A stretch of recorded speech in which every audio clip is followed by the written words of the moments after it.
Hello and welcome to everyone. आप देख रहे हैं न्यूज 18 इंडिया। मैं हूं आपके साथ पंकज भार्गव। ऑल ब्लैक देवानंद को इनकार था काला पहनने के लिए, अब शायद इन पर भी वो अप्लाई होगा। हैंडसम है कि नहीं? कूल काम राजीव मिश्रा। राजीव मिश्रा, आज मैं चाहता हूं भाई कि शुरुआत कैसे करूं, आपसे कुछ पूछूं। मैं किसी का कंधा बंदूक कोई और चला रहा है, ये कहावत सुनी है आपने? जी सुनिए, और मैं तो क्रिकेट मैदान पर अक्सर देखता भी हूँ। तो अब आप आगे सवाल पूछ सकते हैं। नहीं तो सवाल मेरा इसी में छिपा है, आप सवाल मेरा ढूंढिए, क्या सवाल होगा? नहीं, सवाल तो यही है आपका कि रोहित शर्मा को जो हटाया गया तो उन पे जो गोली है वो किसने चलाई, कंधा किसका था और बंदूक किसने चलाई। मैं इसको एक और कदम आगे ले जाऊं कि एक ढाल मिल गई थी एक शख्स को, उस ढाल के सहारे उसने अपनी तलवार चलाई, जिसमें एक नहीं कई लोगों का उसने शिकार कर दिया। तो आप जरा वो जो ये मेरा प्रश्न था उसका आप उत्तर दीजिए और समझाइए कि पहले तो देखिए मेरे प्रश्न की दाद देते आप। हाँ, मैं बिल्कुल, कहां से 100% निकाल के लाया, anytime, और फिर दाद इनकी देनी पड़ेगी। इन्होंने देखिए वो पहली कैसे बुझा दी। इन्होंने बता दिया कि कैसे रोहित शर्मा का मैं सवाल इनसे पूछ रहा था। मनोज तिवारी भी दो हैं, दोनों ही फेमस हैं। हम बात कर रहे हैं बंगाल वाले मनोज तिवारी की। नेताई भी करते हैं वो, क्रिकेटर भी रहे हैं। वो बोले हैं रोहित शर्मा के मामले में, जरा समझाइए आप। देखिए, उन्होंने ये कहा कि रोहित शर्मा को अजीत अगरकर ने नहीं हटाया, बल्कि गौतम गंभीर के निर्देश के ऊपर अजीत अगरकर ने काम किया और उनको हटाया गया। देखिए, ये बात तो हम पंकज में आप पिछले 6 महीने से कह रहे हैं, जब से हटाया गया रोहित शर्मा को। और ये हर कोई जानता है कि देखिए अजीत अगरकर की इतनी हिम्मत नहीं थी कि वो डायरेक्टली आके रोहित शर्मा से ये कहते हैं कि आपको हम कप्तानी से हटा रहे हैं, और ना ही कोई जेन्युइन रीज़न था। एक्चुअली आप किसी को हटाते हैं या आप किसी को लाते हैं टीम में, दोनों बात, या सिलेक्शन या रिजेक्शन आप करते हैं, उसके पीछे ठोस वजह होनी चाहिए। अब रोहित शर्मा ने कोई, आपको भी याद है, चैंपियंस ट्रॉफी के फाइनल में मैन ऑफ द मैच थे, टूर्नामेंट उनकी कप्तानी में हमने जीता, आईसीसी टूर्नामेंट। 6 महीने कोई क्रिकेट नहीं हुई, ओडीआई क्रिकेट नहीं हुई। अब क्योंकि टेस्ट मैच ज़बरदस्ती उनको रिटायर होना पड़ा, T20 उन्होंने अपनी स्वेच्छा से रिटायर कर गए थे, तो ओडीआई क्रिकेट हो नहीं रही थी 6 महीने से। तो जब मैच ही कोई बंदा नहीं खेल रहा है तो परफॉर्म कहाँ करेगा? और अगर परफॉर्मेंस के बिना पे आप हटा रहे हैं तो आप रोहित शर्मा को हटा नहीं सकते थे, क्योंकि वो फाइनल के मैन ऑफ द मैच थे और टूर्नामेंट आपको जिता के ला रहे थे। तो फिर कैसे आप हटाएंगे किसी को? तो उन्होंने ढाल अपनाया, जो मैं ढाल की बात की थी कि शुभमन गिल इंग्लैंड में 752 रन बना के आए, और उन्होंने उस रन को ढाल बनाया कि यार हमारे पास एक ऐसा खिलाड़ी जो इतने रन बना के आ रहा है, ये सही मौका है, लोहा गर्म है, हथौड़ा चला दें। हथौड़ा किस पे चला रोहित शर्मा की कप्तानी पे। अब उनको ये एक तीर से दो शिकार करना चाहते थे कि उनकी कप्तानी छीनेंगे तो मैं भी रोहित कहेंगे यार, जैसे कि टेस्ट में उन्होंने कहा कि अगर मैं कप्तान नहीं तो मैं रिटायर हो जाता हूँ। लेकिन रोहित शर्मा ने इस बार बाजी पलट दी। उन्होंने कहा ना भैया, इस बार आप कप्तानी तो ले लो, खेलूंगा मैं, आपकी छाती में मूंग दलूंगा इस बार। तो वो छाती में मूंग दल रहे हैं। और मनोज तिवारी ने जो इनडायरेक्टली कहा है, वो डायरेक्टली कई बार कह भी चुके हैं कि देखिए रोहित शर्मा से कप्तानी छीना जाना ये पूरे वर्ल्ड क्रिकेट को नहीं पसंद आया था। और आज के डेट में भी यही हाल है कि जब ये टॉपिक उठेगा, लोगों जो उनके फैंस हैं, जो रोहित शर्मा को एक्चुअली लीडर देखते हैं, उनके सबके दिल में एक टीस तो जरूर उठेगी कि यार काश रोहित शर्मा 2027 से कप्तान रहते। नहीं तो अब सवाल ये भी उठता है कि क्या रोहित शर्मा, अब चूंकि जिस तरह का वो खेल रहे हैं और शुभमन गिल का जिस तरह का प्रदर्शन रहा है, क्या कोई ऐसी पॉसिबिलिटी आपको नजर आती है? क्योंकि अब ओपनली मनोज तिवारी ने बात बोली है, कई सारे और भी लोग बोलते हैं। आजकल तो देखिए ना, सोशल मीडिया का ज़माना है, हर कोई अपनी राय व्यक्त कर देता है और वो अपनी बात कहता रहता है। रोहित शर्मा के सपोर्ट में तो एक तो उनका खेल, ऊपर से जिस तरह से उन्होंने जीत दर्ज कराई है, क्या कोई ऐसी पॉसिबिलिटी नज़र आती है आपको? देखिए पंकज जी, पहले तो हम उस प्रोसेस में बात करते हैं कि जिस प्रोसेस के तहत शुभमन गिल को कप्तान बनाया गया और रोहित शर्मा को हटाया गया। देखिए बहुत जल्दबाजी वाला फैसला था और ऐसा लग रहा था एक्सीलेटर पे पैर रख के ना एकदम सब कुछ उड़ा के ले जाना इससे चाहते हैं। गौतम गंभीर को फायदा क्या होता था? कोई फायदा नहीं, खाली इतना फायदा था कि जो डिक्टेटरशिप कर रहे हैं उसको फॉलो करते हैं शुभमन गिल आराम से। और ये डिक्टेटरशिप एक हैबिट है और वो रोहित शर्मा करते नहीं, वो रोहित शर्मा नहीं करते, वो विराट नहीं करेंगे, वो शमी नहीं करेंगे, वो हार्दिक पांड्या नहीं करेंगे। आप देख लीजिए, इन सभी से नहीं बनती है। वो इनडायरेक्ट वे में या डायरेक्ट वे में अगर आप देखें मैदान पे, वो बॉडी लैंग्वेज से पता चलता है। तो वो जो प्रोसेस अपनाएगा वो थोड़ा जल्दबाजी का था। देखिए हम सब ये जानते हैं कि ट्रांजिशन जो स्मूथ होना चाहिए था हो सकता था और बहुत आराम से हो सकता था। हाँ। लेकिन उनको इतनी जल्दबाजी थी कि अरे 752 रन बना के आ रहा है, बढ़िया मौका है, कोई अपोज नहीं करेगा, आप शुभमन गिल को कप्तान बना दीजिए और रोहित शर्मा से अगर आप कप्तानी लेंगे तो मे भी वो रिटायर हो जाएं तो आपको जगह खाली मिलेगी, अपने आप 2 जगह और रख लेंगे। लेकिन ऐसा हुआ नहीं। और देखिए ये कप्तान अगर 2027 में आप बनाते, शुभमन गिल को कोई परेशानी नहीं थी किसी को, क्योंकि चैंपियंस ट्रॉफी जीता हुआ आदमी 6 महीने कोई क्रिकेट नहीं खेली थी और जैसे ही वापस आए, आप याद करिए ऑस्ट्रेलिया दौरे पर उन्होंने 100 किया, फिर अब जब तक जितने मैचेस अभी खेल रहे हैं, ऐसा कोई मैच नहीं जहाँ पे वो नहीं दिखा रहे होंगे आउट ऑफ फॉर्म है।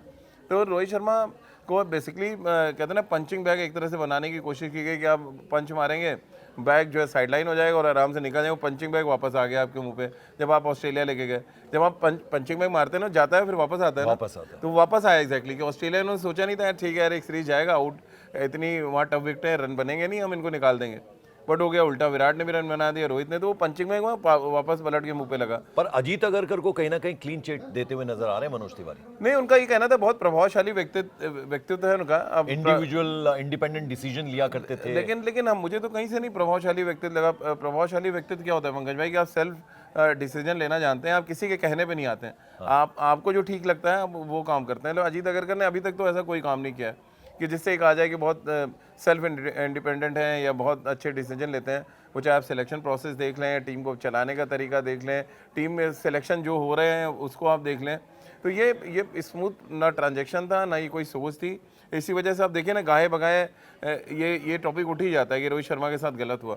और ये हर कोई चाहे दबे मन से आप चाय की दुकान चले जाएं, टैक्सी पे बैठ जाएं, ओला पे बैठ जाएं, कहीं बैठ जाएं, आप खाली गौतम गंभीर का जिक्र छेड़ दीजिए, आदमी पहला जो टॉपिक आता है क्या रोहित शर्मा को हटाने वाला यही। अच्छा, मुझे जितना याद आ रहा है, एक बार उन्होंने ये भी कमेंट किया था, बयान दिया था कि ऐसे हंसने मुस्कुराने की कोई ज़रूरत नहीं है, अभी बहुत सारा क्रिकेट और खेलना है। यानी जो छोटी छोटी खुशियाँ होती हैं ना, कहते हैं छोटी छोटी खुशियों को एंजॉय करते चलना चाहिए। ज़िंदगी है क्या, ज़िंदगी में ये बड़ी इंपॉर्टेंट चीज़ है भाई। खेलते क्यों हैं आप? क्योंकि मनोरंजन होता है, उससे वो कंट्री वाली फीलिंग आती है, वो तमाम चीज़ें आती है, सेलिब्रेशन के लिए होता है। और ये जो पूरा फ्रेंचाइजी IPL, ये तो बल्कि बिल्कुल उसी मतलब क्रिकेट प्लस एंटरटेनमेंट के लिहाज से शुरू हुआ है। आप हमेशा सीरियस चेहरा ओढ़े रखते हो, आपका नाम में भी गंभीर जुड़ा हुआ है, तो मुस्कुराते हुए बहुत कम हम देखते हैं। तो ये बयान भी उन्होंने ही दिया था। हाँ दिया था, देखिए इसका कोई लॉजिक नहीं था। अगर कोई खिलाड़ी सेंचुरी बना रहा है, सेलिब्रेट कर रहा है, मैच जीत रहे हैं, सीरीज हार गए, तो मतलब अगर वो इंडिविजुअली अपने परफॉर्मेंस को सेलिब्रेट कर रहा है तो उसमें मुझे नहीं लग रहा कोई हर्ज है। अब वो हारी टीम हारी है, वो तो अकेला सेलिब्रेट कर रहे हैं ना, वैसे नहीं कर रहे हैं सब टीम डांस करें हमारे साथ। वो अपनी सेंचुरी तो सेलिब्रेट कर ही सकता है ना। वो अब टीम एफर्ट है, अब टीम एफर्ट उस दिन काम नहीं किया, आप हार गए सीरीज, वो अलग मुद्दा है। तो वैसे ही सेम है, अगर आप दक्षिण अफ्रीका से जीते इससे पहले, फिर ऑस्ट्रेलिया था आप जीते, तो सेलिब्रेशन तो तभी करा भारतीय खिलाड़ियों ने। अब दिक्कत क्या है कि सेलिब्रेशन उन खिलाड़ियों की वजह से हो रहा है जिनको आप हटाना चाह रहे थे। वो रोहित शर्मा हो, विराट कोहली हो, हार्दिक पांड्या जैसे साइडलाइन है, मोहम्मद शमी को आप आने नहीं दे रहे, तो वो खिलाड़ी जब परफॉर्म कर रहे हैं तो वो दिक्कत हो रही है कि जिनके लिए आपने इतना बड़ा षड्यंत्र रचा कि मतलब इसको कप्तानी से हटा दिया जाए, टीम से चला जाए, हुआ नहीं। तो रोहित शर्मा तो दिन पे दिन प्रूव कर रहे हो, कोई बड़ी बात नहीं पंकज भाई।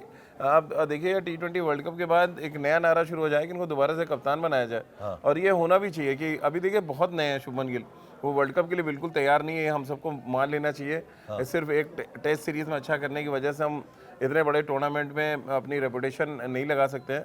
तो बहुत गंभीरता से सोचने की ज़रूरत है। मे भी सिलेक्शन कमेटी चेंज होगी, जून में हमारे चीफ सेलेक्टर जाएंगे, कोई नया चीफ सेलेक्टर आएगा, मे भी सही ढंग से सोचे, एक ऑफ़र किया जाए रोहित शर्मा को, वो एक्सेप्ट करे ना करे वो उनका काम है, बट ये ऑफ़र होना चाहिए उनको एक बार, मेरा ये मानना है। अब सवाल मेरा ये भी है, देखिए कभी किसी के पेरेंट्स यानी फादर कुछ कह देते हैं, वो अपना गुस्सा एक तरीके से निकालते हैं। अश्विन की बात करें, वो अपना चैनल पे कोई बात कहते हैं, या फिर इरफान पठान अपने चैनल पे कुछ बात कहते हैं। अभी मनोज तिवारी ने ये बात कही है, इसका कुछ असर होता है क्या? लेकिन असर तो नहीं होता, लेकिन मुझे परसेप्शन जरूर बन रही है, लेकिन उस परसेप्शन का बन रही है। और पंकज भाई ये जाना भी चाहिए ना, देखिए ऐसा जितने भी क्रिकेटर हैं वो सारे रोहित शर्मा के साथ क्यों खड़े हुए हैं? तक ये बात पहुंचती होगी। नहीं, रोहित शर्मा के साथ खड़े हैं। सबसे इंपॉर्टेंट मुद्दा ये कि हम आप जो बात डिस्कशन कर रहे हैं उसमें एक बड़ा पॉइंट है और बहुत वैलिड पॉइंट आपने उठाया कि सारे क्रिकेटर, चाहे इरफान पठान हो, चाहे मनोज तिवारी हो, या आकाश चोपड़ा हो, या अश्विन हो, सबने एक सुर में कहा कि रोहित शर्मा को कप्तानी से नहीं हटाना चाहिए था, या तो आप उनको फिर टीम से ही हटा देते, आप मत खिलाते फिर उनको। आप उनको खिला भी रहे हैं, उनको पर आप शुभमन गिल को खिला रहे हैं। उसमें देखिए दो नुकसान हो रहे हैं, शुभमन गिल भी खुल के कप्तानी नहीं कर पा रहे क्योंकि उनकी बैटिंग अच्छा नहीं। बड़े बड़े जो कमेंटेटर्स हैं वो दबा के रखते हैं किसी प्रेशर में। देखिए रवि शास्त्री ने भी बोला, रवि शास्त्री ने इंटरव्यू में बोला कि रोहित शर्मा को लीडर, अगर आप उनको खिलाना है, ये लाइन थी उनकी कि अगर आपको उनको खिलाना है तो फिर आप उनको एज अ लीडर लेके जाइए 2027 में। तो ये तो सभी लोग बोल चुके हैं। तो अब ये क्योंकि आपने एक कदम आगे चल दिया है, और वो क्या कहते हैं हमारे पार्लियामेंट रोल बैक, क्या रोल बैक कर सकती है हमारी सिलेक्शन कमेटी? क्या हमारी BCCI इस बात के तैयार है कि जो प्रस्ताव पारित किया गया है कि कप्तानी छीनने का, उसको रोल बैक किया जाए और वापस दिया जाए? इसका इंतज़ार सबको है। तब आखिर में मैं यही जानना चाहूंगा आपसे कि रे ऑफ होप, उम्मीद की किरण कहाँ नजर आती है आपको? देखिए रे ऑफ क्या रोहित शर्मा की वापसी होगी एज अ कैप्टन, पॉसिबल है ये? देखिए मुझे तो लगता है कि सबसे पहले जो बीसीसीआई को हमारे जो हेड कोच है उनसे बात करनी चाहिए, क्योंकि अंत में जैसे कि शुरुआत में हम लोग चर्चा कर रहे थे कि पहले क्या था, कप्तान अपनी पसंद के कोच लाता था और अपनी टीम चुनता था। महेंद्र सिंह धोनी ने भी ये काम किया पंकज भाई, उनको जो खिलाड़ी नहीं पसंद थे वो टीम में नहीं रखा, जिनको पसंद था रखते थे, लेकिन एक कप्तान का काम था। कोच का कभी नाम नहीं आया कि गैरी कर्स्टन का नाम आ जाए या रवि शास्त्री कोच रहे तो उनका नाम आ जाए। हमेशा विराट ने भी अपने स्ट्रॉन्ग लाइकिंग डिसलाइकिंग चलाई है कि यार मुझे ये बॉलर पसंद है, ये नहीं पसंद, लेकिन उसमें रवि शास्त्री का नाम कभी नहीं आया। ये पहला इंसिडेंट है इंडियन क्रिकेट में जहाँ पे कोच का नाम आ रहा है बार बार, कप्तान का जिक्र ही नहीं है, शुभमन गिल का जिक्र नहीं है, सूर्य कुमार यादव का जिक्र नहीं हो रहा है। तो ये दर्शाता है ना कि आपकी जो पर्सनैलिटी है वो किस तरह से डोमिनेट कर रही है। भाई पहले भी तो हटाया गया ना प्लेयर, आप याद कीजिए महेंद्र सिंह धोनी के एरा में तो इतने बड़े बड़े स्टार थे, लेकिन वो धीरे धीरे सब गायब हो गए। सब जगह नाम आया कि धोनी नहीं चाहते थे इनको टीम में। फिर अगर आप विराट कोहली के एरा में आए, विराट कोहली ने भी कई खिलाड़ियों को जिनको नहीं पसंद किया नहीं रखा टीम में। रोहित शर्मा की कप्तानी में भी यही था।